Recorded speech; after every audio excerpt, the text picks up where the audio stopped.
সুধী দর্শক মণ্ডলী, উজ্জীবিত বাংলাদেশের নিয়মিত আয়োজন জানতে চাই জানাতে চাই টক শোতে আপনাদের সবাইকে সাদর সম্ভাষণ।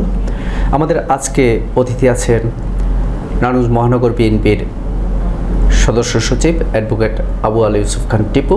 আমরা তার কাছ থেকে সমসাময়িক রাজনীতি বিভিন্ন বিষয় নিয়ে জানতে চাইব। আমাদের স্টুডিওতে স্বাগতম টিপু ভাই, কেমন আছেন? আলহামদুলিল্লাহ, আপনাদেরকেও স্বাগতম। যে আজকে আপনাদের জানতে চাই এবং জানাতে চাই এই টক শোতে আজকে আপনারা সর্বপ্রথম উদ্বোধন করতে যাচ্ছেন এবং আমার মাধ্যমে নারায়ণগঞ্জবাসী এবং দেশবাসীকে যে আপনাদের সংলাপের অংশ জানতে যাচ্ছেন, এই জন্য আপনারা আমাকে এখানে যে অতিথি করে এনেছেন তার জন্য আপনাদের জানতে চাই এবং জানাতে চাই এই টক শোকে অসংখ্য ধন্যবাদ এবং কর্তৃপক্ষকে ধন্যবাদ। টু ভাই, আপনার কাছে আমার প্রথম প্রশ্ন, 5ই আগস্ট ছাত্র জনতার গণ অভ্যুত্থানের মুখে স্বৈরাচার শেখ হাসিনা সরকারের পতন হয়েছে। বর্তমান রাজনৈতিক প্রেক্ষাপট নিয়ে আপনার ভাবনা কি? সর্বপ্রথম কথা হলো, গত 15টি বছর ফ্যাসিস্ট আওয়ামী লীগ এবং খুনি হাসিনা সরকার বাংলাদেশের রাজনৈতিক অঙ্গনকে এবং গণতন্ত্রকে, সংবাদপত্রের স্বাধীনতা, বাক স্বাধীনতা যেভাবে ধ্বংস করে দিয়েছে, সেখান থেকে বাংলাদেশের গণতন্ত্র, বাক স্বাধীনতা, সংবাদপত্রের স্বাধীনতা এবং রাজনীতি অধিকার ফিরিয়ে আনার জন্য আমার রাজনীতি অভিভাবক এবং বিএনপি ভারপ্রাপ্ত চেয়ারম্যান তারেক রহমান 16টি বছর তিনি অসুস্থ অবস্থায় বাংলাদেশ থেকে 8,000 মাইল দূরে থেকেও যে বারবার নির্দেশনা দিয়েছে, বারবার বিভিন্ন কৌশল করেছে, সেই কৌশল এবং নির্দেশনায় অনেক সময় আমরা জনগণকে নিয়ে রাজপথে ছিলাম এবং অনেক কৌশল ফলপ্রসূ হয়েছে। কিন্তু তার ভারও ফ্যাসিস্ট হাসিনা এবং খুনি হাসিনা সরকার বাংলাদেশের বাইরেও বিভিন্ন আন্তর্জাতিক শক্তিকে ব্যবহার করে অবৈধভাবে ক্ষমতা দখল করে বারবার তারেক রহমানের নির্দেশনা এবং কৌশলে যে রাজপথে যে আন্দোলন হয়েছে, সে আন্দোলনকে তারা ম্লান করে দিয়েছে। রাজনীতি নেতাদের মিথ্যা মামলা, গাড়ি মামলা, গুম, সর্বশেষ তারা রাজনৈতিক মাঠে রাজনৈতিক কোনো নেতাকর্মী কোনো কথা বলতে দেয়নি।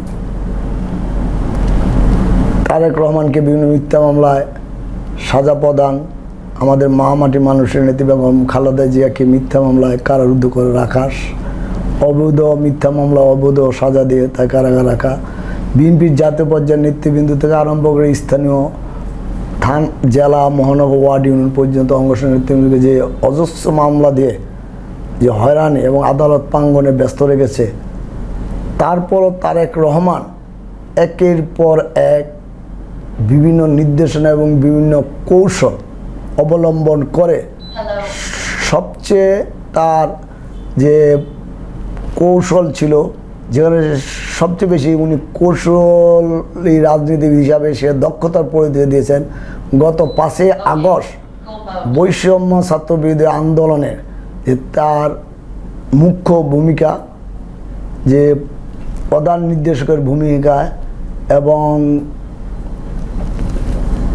মানে মুখ্য কৌশল অবলম্বন করে এই বৈষম্য ছাত্র আন্দোলনকে ফলপ্রসূ করে বেশ কিছু ছাত্র শ্রমিক জনতার রক্তের বিনিময়ে যে শেখ হাসিনাকে পদত্যাগ করাতে বাধ্য হয়েছেন, শেখ হাসিনা পালাতে বাধ্য হয়েছেন।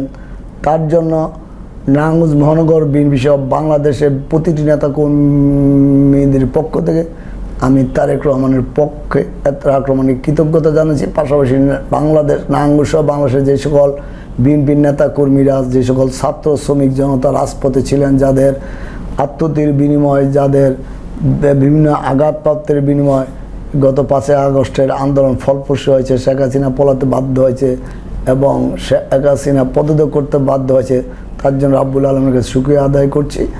পাশাপাশি 5ই আগস্টের পর যে রাজনীতি গণতন্ত্রকে পুনঃপ্রতিষ্ঠা করার জন্য যে ধারাবাহিকতা চলছে, সে ধারাবাহিকতায় এখনও আমরা আশানুরূপ ফলপ্রসূ দেখতে পাচ্ছি না। কারণ শেখ হাসিনা পালিয়ে গিয়েছে, কিন্তু তার দীর্ঘ 15 বছর প্রশাসনে, বিভিন্ন সেক্টরে এবং বিভিন্ন জেলা থানা সে যে ধরনের সন্ত্রাসী বাহিনী সৃষ্টি করেছে, তথ্য সন্ত্রাসী, অর্থ সন্ত্রাসী, মিডিয়া সন্ত্রাসী রয়েছে, তারা এখনও বাংলাদেশের থেকে পার্শ্ববর্তী দেশে শেখ হাসিনা এখনো এই অন্তর্বর্তীকালীন সরকারকে অস্থিতিশীলতা এবং ব্যর্থতা প্রমাণ করার জন্য একের পর এক ষড়যন্ত্র করে যাচ্ছে এবং বাইরে থেকে বিভিন্ন ভিডিও বার্তা দিয়ে সে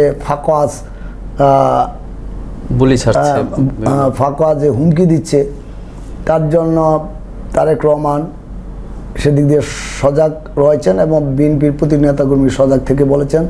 এবং গত 2 দিন পূর্ব সে বলেছে আমেরিকার নির্বাচনে ট্রাম্প জয় হওয়ার পর সে বলেছে ট্রাম্পকে যে ভিডিও বার্তাতে পারেছে যে ট্রাম্পকে অভিনন্দন জানিয়ে ট্রাম্পের ছবি ব্যবহার করে তার রাজপথে থাকবে। সে ছবিতে বিএনপির নেতাকর্মীরা বা প্রশাসন যদি আক্রমণ করে সে আমেরিকাকে বোঝাতে চাবে যে বিএনপি এবং বাংলাদেশের জনগণ আমেরিকা বিরুদ্ধে এবং ট্রাম্পের বিরুদ্ধে। অতএব তার এই ধরনের অপকৌশল সব সময় আমাদের রাজ্য তারেক রহমান সজাগ দৃষ্টিতে অবলোকন করছেন, দৃষ্টি রাখছেন। এগুলির পরিপ্রেক্ষিতে তারেক রহমান ও বিএনপির প্রতিটি এবং অঙ্গসংগঠন নেতাকর্মীকে রাজপথে থাকতে বলেছেন। আমরা আশা করি বাংলাদেশে 20 কোটি মানুষ গত 15-16 বছরের ফ্যাসিস্ট আওয়ামী লীগ সরকারের আচরণ, অন্যায়, অত্যাচার, নির্যাতন এবং দুর্নীতির শাসন সকল কিছু পর্যালোচনা করে আগামী দিনে এই অন্তর্বর্তীকালীন সরকার যেন অতি শীঘ্র একটি নির্বাচন দিয়ে রাজনৈতিক পরিবেশ ফিরিয়ে এনে গণতন্ত্রকে পুনঃপ্রতিষ্ঠা করে জনগণের যে রায় দিবে সে রায়ে যে দলেই যে ব্যক্তি ক্ষমতা আসুক তাদের কাছে ক্ষমতা হস্তান্তর করে বাংলাদেশের গণতন্ত্র, রাজনীতির অধিকার, সংবাদপত্রের স্বাধীনতা, বাক স্বাধীনতা, জনগণের মৌলিক অধিকার ফিরিয়ে দিবে। বাংলাদেশের প্রতিটি শিক্ষা প্রতিষ্ঠানের শিক্ষার সুষ্ঠু পরিবেশ বজায় রাখবে। বাংলাদেশের যে আমি মনে করি বর্তমান যে অন্তর্বর্তীকালীন সরকার তাদের দৃষ্টি আকর্ষণ করে বলতে চাই, এই সরকার প্রধান কাজ হবে বাংলাদেশের জনগণের মৌলিক অধিকারের মধ্যে দ্রব্যমূল্যের ঊর্ধ্বগতি কমিয়ে আনার জন্য যে বিগত আওয়ামী লীগ সরকার যে সিন্ডিকেট তৈরি করে গিয়েছে সে সিন্ডিকেট ভেঙে দ্রব্যমূল্যের মূল্য কমানোর জন্য, পাশাপাশি বাংলাদেশের আইন শৃঙ্খলাকে ফিরিয়ে আনার জন্য যারা বিগত 17 বছর বিভিন্ন জেলা, থানা, উপজেলা, ইউনিয়নের সন্ত্রাসী বাহিনী, কিশোর গ্যাং গড়ে উঠেছেন, মাদক ব্যবসাকে ব্যাপকভাবে প্রসার করেছেন, তা থেকে আইন শৃঙ্খলা বাহিনীর মাধ্যমে সেগুলি থেকে মুক্ত করা, পাশাপাশি বাংলাদেশের প্রতিটি আইন শৃঙ্খলা বাহিনীকে দলীয় মুক্ত রাখা এবং আইন শৃঙ্খলা নিরপেক্ষ রেখে সন্ত্রাস, নৈরাজ্য, অরাজকের বিরুদ্ধে প্রয়োজনীয় ব্যবস্থা গ্রহণ করে বাংলাদেশের জনগণের জানমালের নিরাপত্তার ব্যবস্থা এবং মানুষের 20 কোটি মানুষের মুখে হাসি ফুটিয়ে আনা সর্বপ্রথম দায়িত্ব হবে এই অন্তর্বর্তীকালীন সরকারের। ধন্যবাদ টিপু। আমার দ্বিতীয় প্রশ্ন, স্বৈরাচার সরকার পতনের পর নারায়ণগঞ্জ সহ সারা বাংলাদেশে বিভিন্ন স্থানে লুটপাট, দখলবাজি এবং মানে অরাজকতার একটা অভিযোগ উঠেছে। নারায়ণগঞ্জে এর ব্যতিক্রম হয়নি। এই বিষয়ে মহানগর বিএনপির অবস্থানটা কি? প্রতিটা মানুষই ভালো পক্ষে। আপনারা জানেন গত 5 আগস্টের পর গণতন্ত্র পুনঃপ্রতিষ্ঠার পথে যখন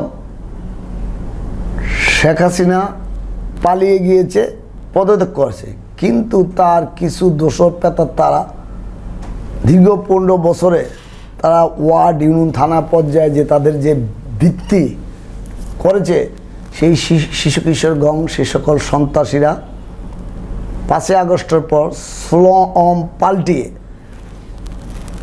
বিএনপির বা অন্যান্য রাজনৈতিক দলের ব্যানারে হাইব্রিড নেতা পরিচয় দিয়ে তারা বিভিন্ন অপকর্মে জড়িয়ে পড়েছে এবং বিএনপিকে মানে বদনাম করানোর জন্য, বিএনপিকে জনগণের কাছ থেকে বিচ্ছিন্ন করার জন্য সেটি এই হাইব্রিড আওয়ামী লীগের দোসর, জাতীয় পার্টির দোসরদের অপকর্ম করে যাচ্ছে।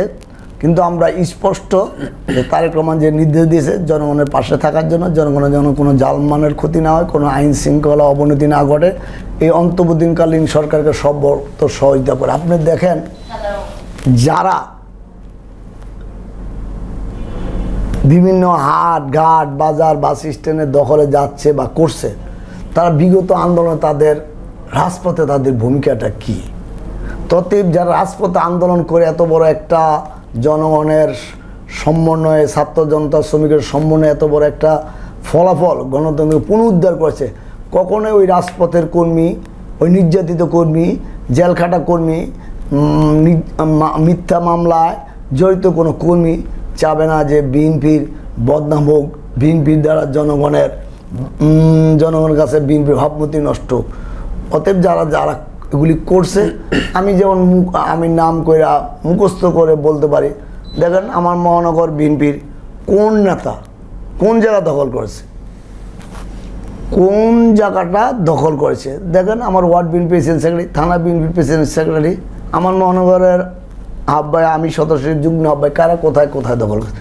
যারা করেছে তারা কোনো পরিকল্পনাকে বাস্তবায়ন করার জন্য বিএনপি ভাবমূর্তি এবং এই সরকারের ভাবমূর্তি নষ্ট করার জন্য তার বিশৃঙ্খলার চেষ্টা করছে।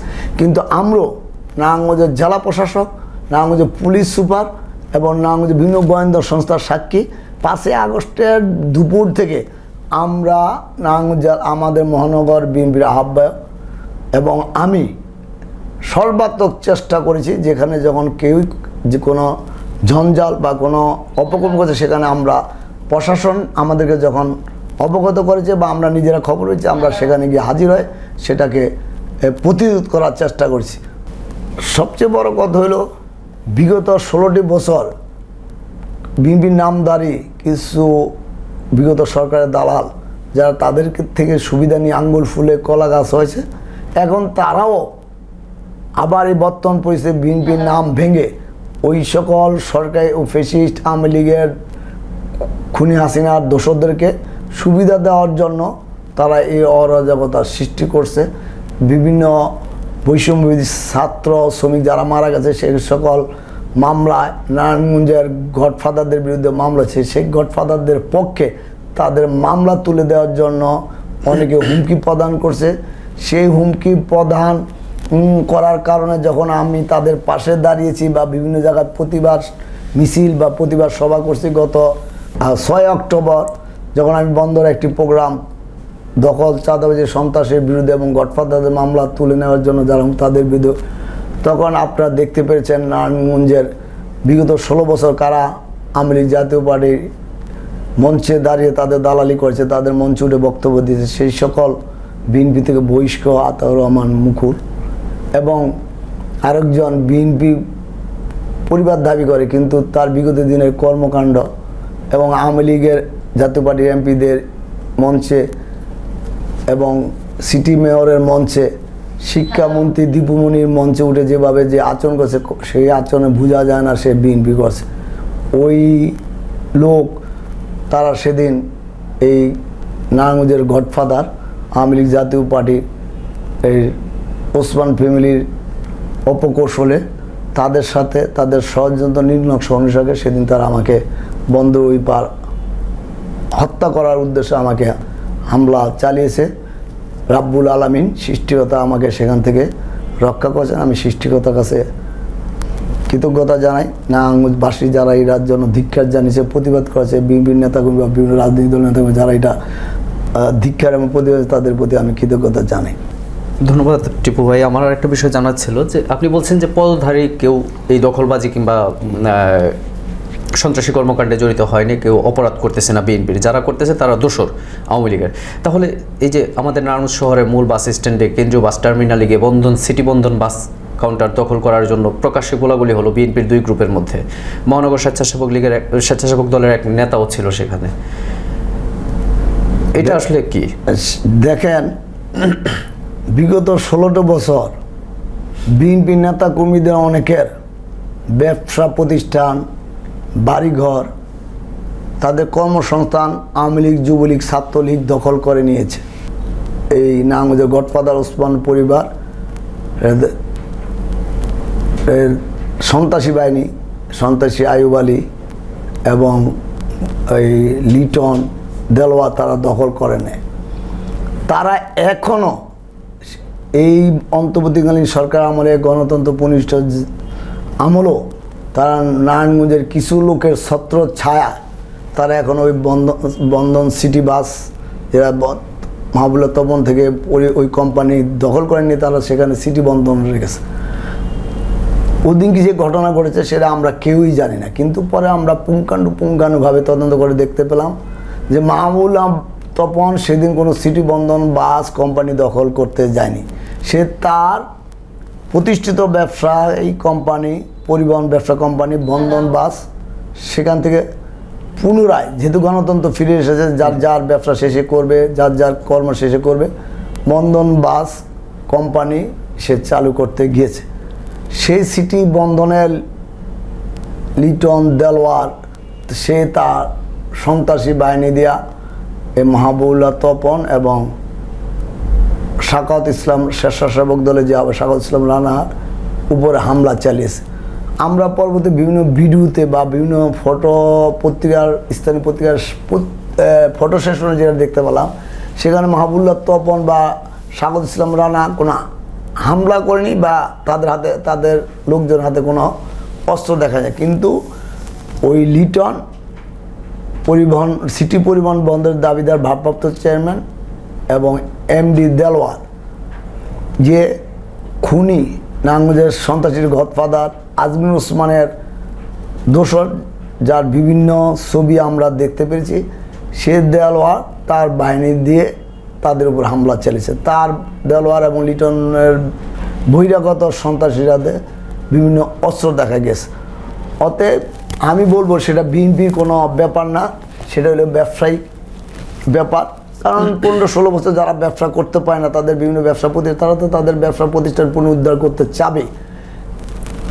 যারা ব্যবসা হারিয়ে ফেলেছে তারা পুনরুদ্ধার করতে এটাই স্বাভাবিক। কিন্তু বিগত আওয়ামী লীগ জাতীয় পার্টি সরকারের আমলে যারা সন্ত্রাসী টাইটেল লাগিয়েছে, সন্ত্রাসী টাইটেল লাগিয়ে বিভিন্ন প্রতিষ্ঠান দখল করছে, এই সরকারের আমলেও তারা কীভাবে অবৈধ অস্ত্র ব্যবহার করে মানে সাধারণ ব্যবসায়ীদের উপর, সাধারণ জনগণের উপর হামলা চালায় সেটা আমি অবাক হয়েছি। ভাই, একটা সময় আপনি বিগত আওয়ামী সরকারের আমলে আন্দোলন করতেন 10 জন 12 জন কিংবা 20-25 জন নিয়ে। সরকার বিরোধী আন্দোলনে আমরা দেখেছি ভোরে আপনি মিছিল করেছেন 5-6 জন নিয়েও, তখন নেতা পেতেন না কিংবা কর্মী পেতেন না। এখন আপনি হাঁটতে গেলেও 20-30 জন থাকে, একটা মিছিল করতে গেলে ডাকতে হয় না কাউকে। এই এত নেতা এত কর্মী এতদিন তারা কোথায় ছিল? এটা কি হাইব্রিডের কোনো কিনা? না, দেখেন, বাংলাদেশের রাজনীতি স্বাধীনতার পর বা গণতন্ত্র পুনঃপ্রতিষ্ঠা হওয়ার পর যখনই রাজনৈতিক কোনো অবৈধ সরকারের, পেশি সরকারের বা স্বৈরাচার সরকারের পতন হয়, যেমন যারা আন্দোলন সংগ্রাম করে তারা চায় যে যেহেতু তারা বিভিন্নভাবে নির্যাতন নিপীড়ন হয়, তখন তারা কেউ বিগত পেশি বা জালেম বা শহীদ সরকারের আমলে তারা তাদের বিভিন্ন কর্ম তারা ঠিকমতো করতে পারে না। যেমন কোনো গণতন্ত্র প্রতিষ্ঠা কোনো নতুন সরকার, তখন সে চায় যে আমি আমার প্রাপ্য অধিকার বা মৌলিক অধিকার বা আমার কর্মদক্ষতা কাজে লাগানোর জন্য মানুষ একটু স্বতঃস্ফূর্ত হয়ে ওঠে। তেমনিভাবে এই 5 আগস্টের পর পর্যন্ত আমি কোনো হাইব্রিড নেতা কর্মীকে প্রশ্রয় দিইনি।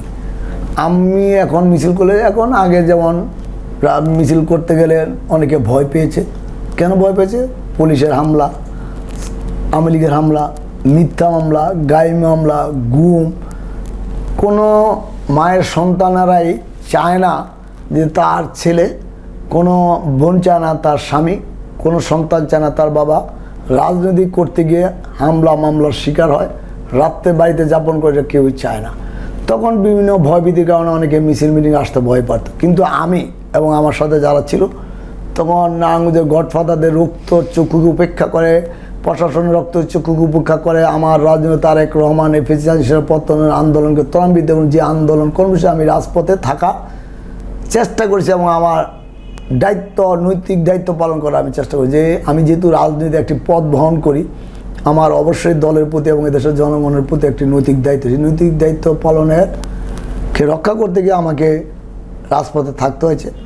আর 5 আগস্টের পর যারা বিগত দিনে ভয় পেয়েছে, এখন তারা ওই নেতা কর্মীরা এখন রাজনীতির সাথে সম্পৃক্ত ছিল, কিন্তু মিছিল মিটিংয়ে ওরকমভাবে অংশগ্রহণ নেয় তারাই আছে, কিন্তু হাইব্রিড যারা নেতা কর্মী আমি মহানগর বিএনপির লাস্টম্যান, যে আমি কোনো হাইব্রিড নেতা কর্মীকে প্রশ্রয় দিব না, তাদের সাথে আপোষ করব না, তাদের জন্য দলের ভাবমূর্তি নষ্ট এমন কোনো কাজ করব, নিজেও করব না, কারো করতে দিব না। এবং তারেক রহমান আমার কাছে যে আমানত দিয়েছে, মহানগর বিএনপির সদস্য হিসেবে যে আমানত দিয়েছে, সেই আমানতকে আমি খেয়ানত করব না।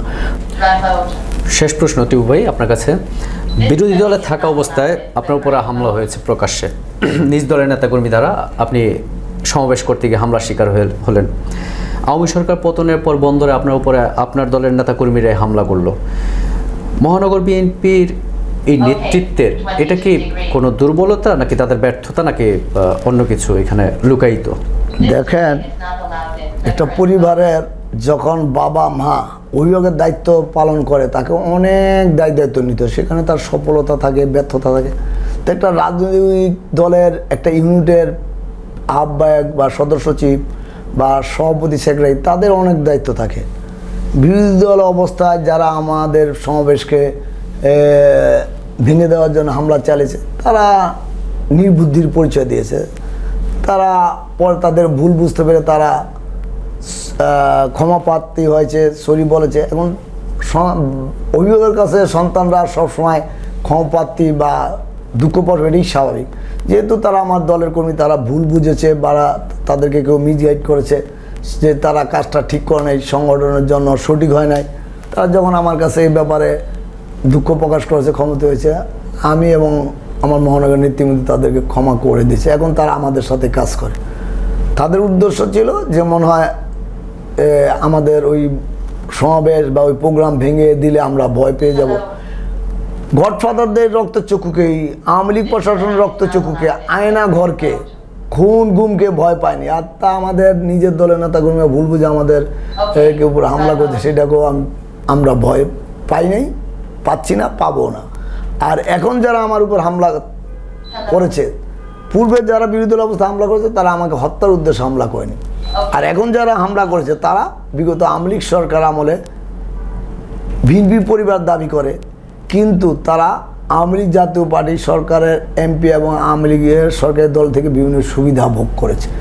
সেই সুবিধা ভোগের পরিপ্রেক্ষিতে তারা নিজেদেরকে নেতৃত্ব প্রতিষ্ঠা করতে ওই জাতীয় পার্টি আওয়ামী লীগের দালাল গডফাদারদের, ওই খুনি উসমান পরিবারের সুবিধা দেওয়ার জন্য চেষ্টা করছে। এবং তারা চাচ্ছে যে ওই সকল স্বৈরাচারের দালালদের, ফেসি সরকারের দালালদের, নারায়ণগঞ্জের গডফাদার ওসমান পরিবারের উনি শামীম ওসমান, সেলিম আজম ওসমান, অয়ন ওসমানকে সুবিধা দিতে গিয়ে যারা বিএনপির প্রতিবন্ধকতা যারা প্রতিরোধ করতে পারে, তার মধ্যে আমি একজন এবং আমি প্রথম।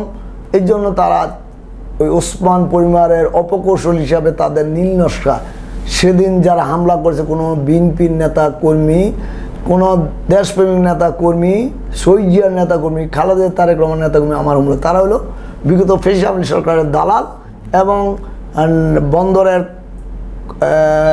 পলাতক খুনি খান মাসুদ, পলাতক খুনি দুলাল প্রধানের তৃতীয় চতুর্থ শ্রেণীর কিশোর গ্যাং সন্ত্রাসী বাহিনীকে নিয়ে আমার উপর আমাকে হত্যার নির্নকশা হিসাবে আমাকে হত্যার জন্য হামলা করেছে।